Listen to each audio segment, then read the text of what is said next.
حضرت جناب خدیجۃ الکبریٰ رضی اللہ تعالیٰ عنہ کتنی عظمتیں رکھنے والی ہیں، کتنی شان رکھنے والی ہیں. جب یہ سارے معاملات بات میں جناب میسرہ سے پوچھے، انہوں نے منوان یہی باتیں بتائیں جو دیکھیں. حضرت خدیجہ کہتی ہیں میرے دل میں آپ کی محبت پیدا ہوئی، میں نے نکاح کا پیغام حضرت سیدہ خدیجہ کہتی ہیں اپنی جو خادمہ نفیسہ تھی میں نے ان کے ہاں پیغام نکاح بھجوایا. جب نکاح کا پیغام بھجوایا اس بات نے بھی مجھے سوچنے پر مجبور کر دیا، اگر کوئی اور ہوتا، کیونکہ مکے سے بڑے بڑے نکاح کے پیغام مجھے آئے، کبھی خدیجہ نے ہاں نہیں کی، اس لیے کہ کبھی کوئی شرافت رکھنے والا، کبھی کوئی عزت رکھنے والا، کبھی اس بلندی پہ مقام اور مرتبہ رکھنے والا، کبھی کوئی ایسا ملا ہی نہیں جس کو خدیجہ خود نکاح کا پیغام بھیجتی. رب کی کائنات میں ایک ہی سچا اور امانت دار بندہ اور جناب والا بڑی عزتوں کا حامل بندہ مجھے ایک ہی نظر آیا. خدیجۃ الکبریٰ نے اسے خود نکاح کا پیغام بھیج دیا. حضرت خدیجہ کہتی ہیں بڑے بڑے خاندان قریش سے تعلق رکھنے والے سرداران مکہ، سرداران قریش نکاح کا پیغام بھیجتے رہے، میں انکار کرتی رہی، مگر جب آج ان کی میں نے خصوصیات کو دیکھا، ان کو میں نے پرکھا، جانچ لیا، اب میرا دل چاہتا ہے میں ان کو نکاح کا پیغام بھیجوں.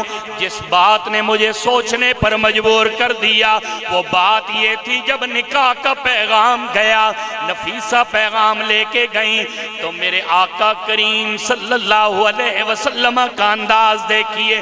فرمایا ابھی میں ہاں نہیں کر سکتا، ہاں تب کروں گا جب میں اپنے چچا جان سے مشورہ کر لوں گا.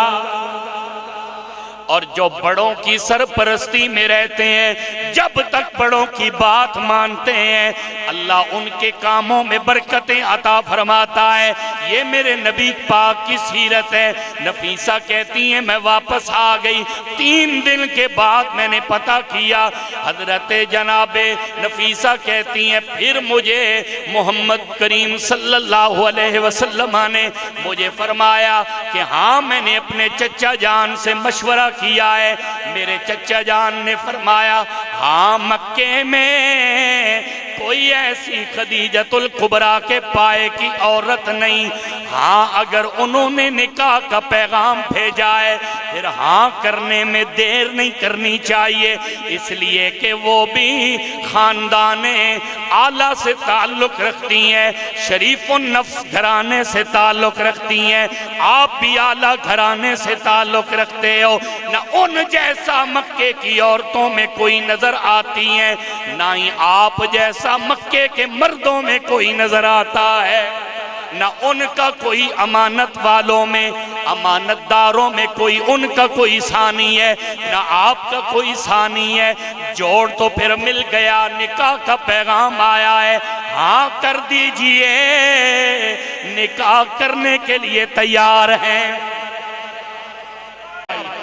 آؤ میرے اور آپ کے آقا کی زوجہ حضرت خدیجۃ الکبریٰ، ان کی شان حضرت ابن عباس رضی اللہ تعالی عنہما روایت کرتے ہیں. میرے آقا نے فرمایا لوگوں افضل نساء اہل الجنت خدیجۃ بنت خویلد وفاطمة بنت محمد وآسیة بنت مزاحم امرأة فرعون ومریم ابنت عمران. حضرت ابن عباس روایت کرتے ہیں میرے آقا کریم نے ارشاد فرمایا پوری کائنات میں جنتی خواتین میں سب سے جو افضل ہیں وہ 4 ہستیاں ہیں. سب سے پہلے حضرت خدیجۃ الکبریٰ، دوسرے نمبر پہ فاطمہ بنت محمد صلی اللہ علیہ وسلم، تیسرے نمبر پہ فرمایا حضرت آسیہ